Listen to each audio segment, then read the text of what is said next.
What is Europe AI response to US frontier model dominance? David against Goliath fight, on most would probably say a lost battle, but maybe not just quite.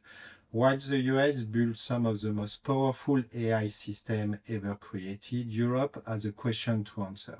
How does he respond? How does he avoid becoming entirely dependent on a handful of American platforms for the intelligence infrastructure that will run its bank, its hospital, its government, and its industry? Europe's answer is Mistral, a 3-year-old company founded in Paris. Before we explain why Mistral matters, we need to put the fight into perspective, because this is far from being a fair contest within the frontier AI model ecosystem. Main Mistral competitor OpenAI has raised over $120 billion in total funding. It generates approximately $25 billion in annualized revenue. Anthropic has raised nearly $64 billion and recently reported a revenue surpassing $30 billion.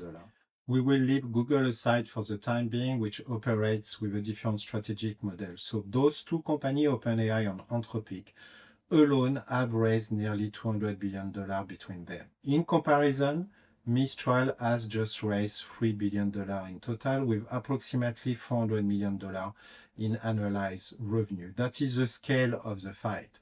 That is the gap between David and Goliath. And yet, in the past 12 months, between January 2025 and January 2026, Mistral grew its revenue 20 times over, from approximately $20 million to $400 million, and it is publicly targeting over $1 billion in revenue by the end of this year. This is not a company losing. That is a company that has found a very specific part of the market where its proposition is not just competitive, but it is structurally superior.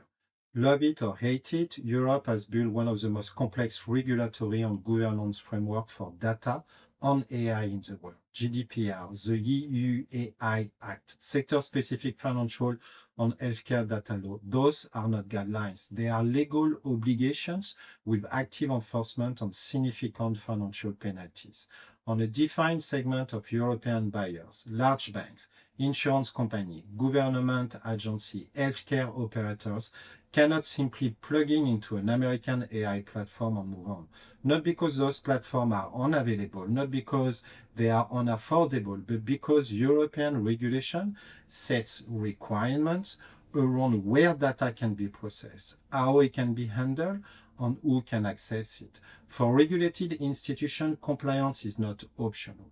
Mistral was built to address exactly that problem in Europe.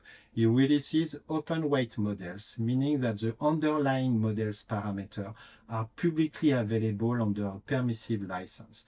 Any organization can download them, run them, and adapt them entirely within their own infrastructure.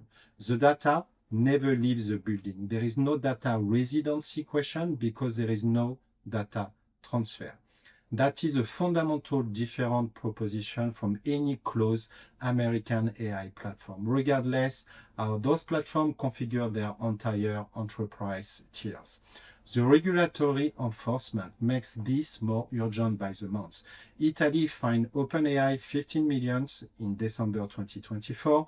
France fined Google 325 million euros in September 2025. On a pan-European rulings that will bind the entire bloc is expected within months. The open question is not whether there is a market to capture here. The revenue growth said there is. The open question is whether Mistral can remain technically credible enough with the capital investment available to them to hold this position before American labs build a genuine architectural response to the compliance problem. That response is not here yet. When it arrives, the competitive dynamic changes. Until then, Mistral holds a competitive position that is growing and worth watching very carefully. Full analysis on article on our Substack as always, with the link in bio and within the comment section.